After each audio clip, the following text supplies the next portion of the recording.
Halloween is written and directed by David Gordon Green, and it's also co-written by Danny McBride. And it's produced by Blumhouse Productions. And that was the first thing that I really heard about this Halloween, not remake, but apparently this is not a remake, this is a Halloween sequel.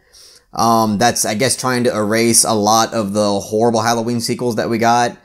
But the first thing I heard about it was that it was going to be that it was being produced by Blumhouse Productions, and that immediately set off a red flag, because at first I was like, you know, they're like a mixed bag when it comes to horror. They made some good, some bad, but at this point, it's really just mostly bad. The only real horror film that came out of Blumhouse that I really enjoyed was Insidious, and that was years ago. And Get Out, you know, I think it's a decent film, but I don't think it's that great. I actually think it's overrated, but I got a whole other video on that if you want to check that out. But basically what I'm trying to say is that I obviously didn't really have high hopes for this, and on top of that, the previous attempts at trying to bring Halloween back was just very uninspiring. You know, with the Rob Zombie remakes, I'm not a big fan of those films. I think most people really aren't a huge fan of those films for obvious reasons, but it started getting great reviews, and a lot of people that I respect were saying good things about it, so I was like, damn, this actually might be a pretty good movie. And coming out of it, honestly, I was kind of underwhelmed by it, and I was kind of disappointed. Not that I dislike it or I think it's a bad film by any stretch of the imagination, but it was definitely the main thing that I took away from this walking out was that was pretty underwhelming. But I guess before I really start diving into the criticisms that I have regarding this film, I'll start by conveying what I thought was good about it, you know, the positives. Really, the best thing that I thought this film had going for it was its direction by David Gordon Green. And even then, I thought a lot of things could have still been directed better. But all the moments that I really enjoyed from Halloween was from its direction. And for instance, there's a few takes where it really follows Michael Myers throughout a house. There's even a long take where it follows him for a good long while until he eventually like kills somebody, but it even shows it off screen. So it leaves that to the imagination, which was good. And again, that's just one moment of this film that I thought shined because of its direction. There's also segments in this movie that have quite a bit of comedy in it, and it's mostly funny. Like, it actually lands and it makes you laugh, at least for me. Considering that, again, Danny McBride helped write this, you know, there was moments in this film where you could definitely see, oh, this is definitely Danny McBride, or even, I'm not sure. I mean, David Gordon Green has directed a lot of comedy, so he definitely probably had a hand in this as well as terms of the comedy. But there were definitely moments in this film that felt like straight comedy, and it felt like it just really abandoned the entire horror aspect of the film and almost made it straight comedy. And, you know, some people will like that, some people will dislike it. I'm kind of mixed on it. Like, I feel it landed, but at the same time, it kind of landed so well that it, like I said, it kind of detracted from the suspense and the thrill that it was trying to achieve. And overall, again, like, the film product itself, it wasn't a bad movie, and it's really just kind of fun, and it's kind of just entertaining at times, but that's really all I can give it props for. And again, the direction, I think, was the film's strong suit. And I feel like it could have been better, but perhaps maybe Blumhouse Productions was constraining the film director way too much to where he couldn't really flesh out his skill. Because I've seen films that he's done previously, like Joe, and that film was, I think it's a really underrated film. It's a really well-made film. Obviously, it's not perfect. It's got its flaws. But that film really impressed me, which is another reason why I was really kind of hyped to see this film. But okay, let's start talking about why I really ended up being vastly underwhelmed by this film. It really is a lot of different things too. It's not just one thing. There's plenty of things about this film that really kind of bugged me. And I guess I'll start by saying that this film just felt like a lot of it fell flat in terms of its writing, in terms of its editing. Even some of the direction, like I said, that was the best part of the movie, but sometimes I felt that even felt flat. There wasn't much aesthetic immersion to this. There was honestly not much of the film that I really felt immersed into, and most of this movie, I felt like I was just watching a movie. And again, that kind of sucked, especially when it comes to horror. When I'm watching a horror movie, like, one of the best things that I really appreciate out of horror films is that I feel like I'm really in it, and I'm really in this aesthetic world that it's creating through its sound design, its cinematography, its hopefully unique story. And I felt like this film didn't really offer any of that. It didn't feel very creative. And I do understand that this is really just trying to be a direct sequel to the very first Halloween movie that was made by John Carpenter, which, you know, I really do like Halloween. I highly appreciate and respect the influence that it's had on horror and just film in general. But, like, I'm not the hugest nerd over it. I'm not the biggest fan of it. I think like I said, it's a good horror film, very influential.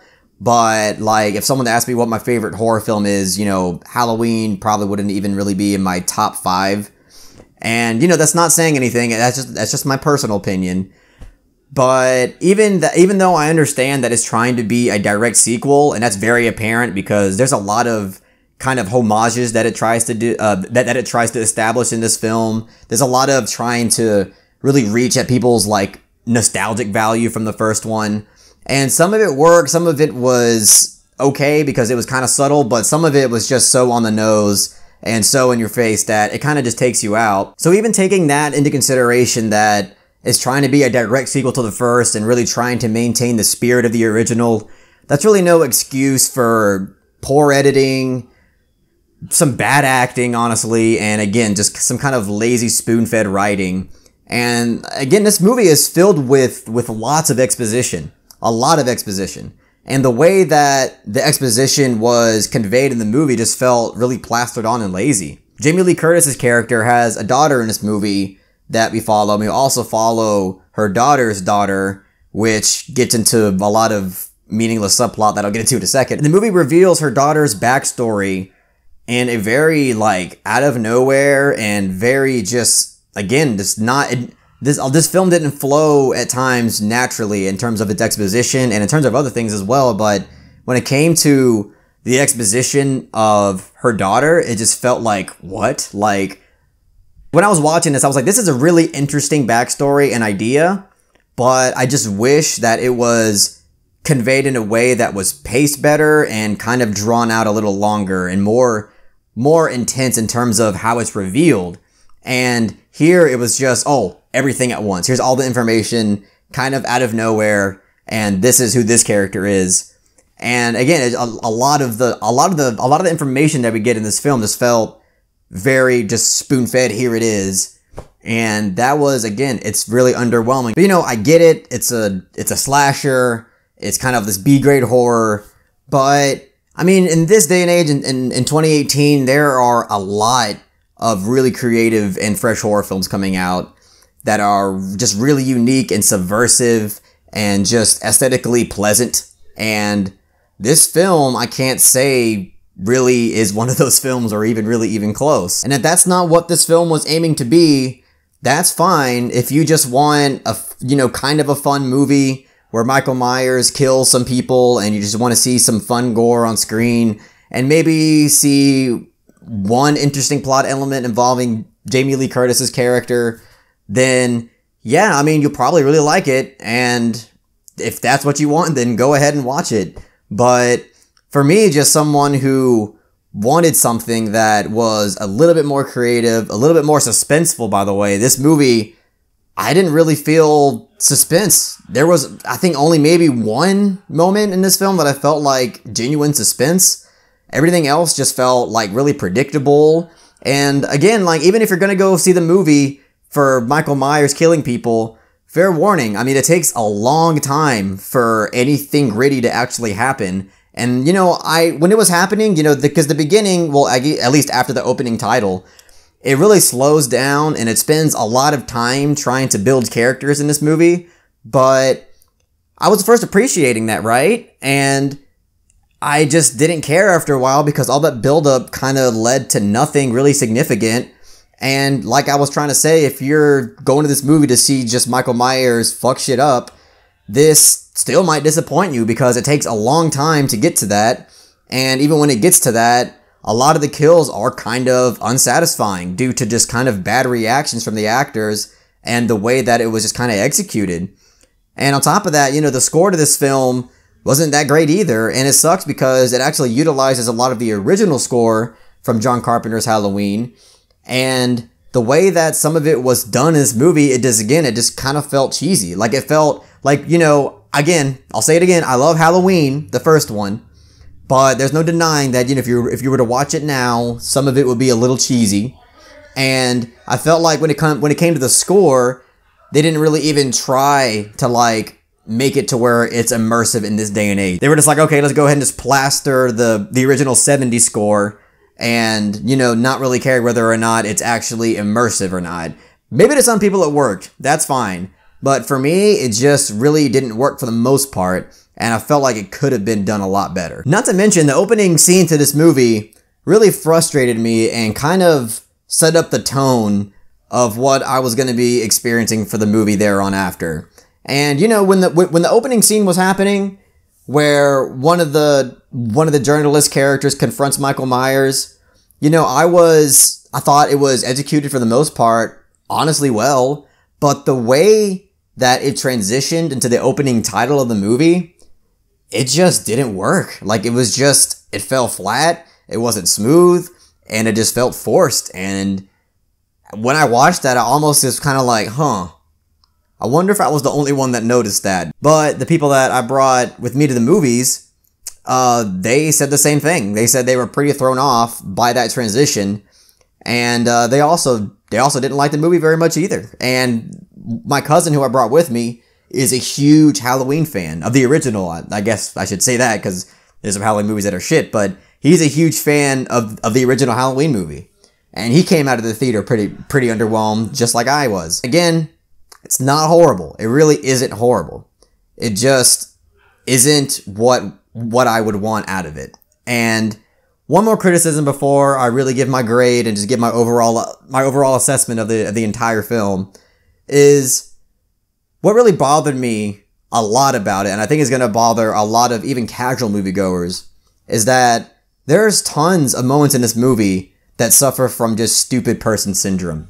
And that's just like a huge cliche complaint that everybody has with kind of these dumb Hollywood horror movies. And this film runs into that a lot. Even with the main character, even with Jamie Lee Curtis, the one who's supposed to be more intelligent, more rooted, more badass. I mean, why would she stand right next to a giant glass door knowing that Michael Myers is right on the other side of it?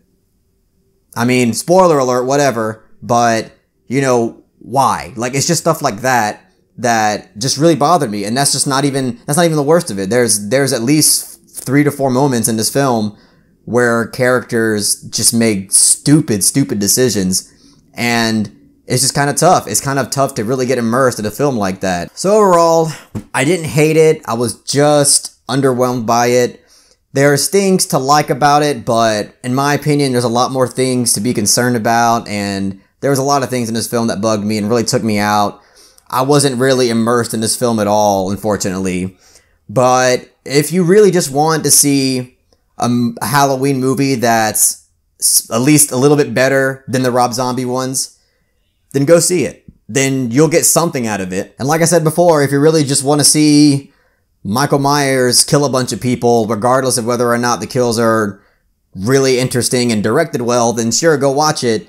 But for me, it fell flat in a lot of different areas, unfortunately. And I personally didn't really enjoy it all that much. So I'm going to give Halloween a 6 out of 10. To me, this film is barely passable, which is why I gave it a barely fresh grade. It's not horrible, but it's barely decent. I know I'm probably going to be in the minority on this because, like I said, you know, critics are still praising it. It still has an 80%, I believe, on Rotten Tomatoes. Other YouTube critics that I respect enjoyed it for the most part. But for me, I really left the theater pretty disappointed and just felt like it had a lot of potential that it kind of squandered. And I hope one day we get a Halloween movie, or at least a slasher movie, that is a little bit more subversive, a little more fresh. The last slasher movie that I saw that I thought was pretty unique and creative for the most part was You're Next. And I really wish more films would try to maybe not just do a cliche paint by numbers structure when it comes to the genre. But anyways, thank you so much for hearing what I had to say about Halloween. If you really liked what I had to say about Halloween, please give it a thumbs up and share it amongst your friends. If you disagree with me, please let me know in the comment section. I would love to have a discussion with y'all about that. And please don't forget to subscribe to the channel to be updated on more film-related content.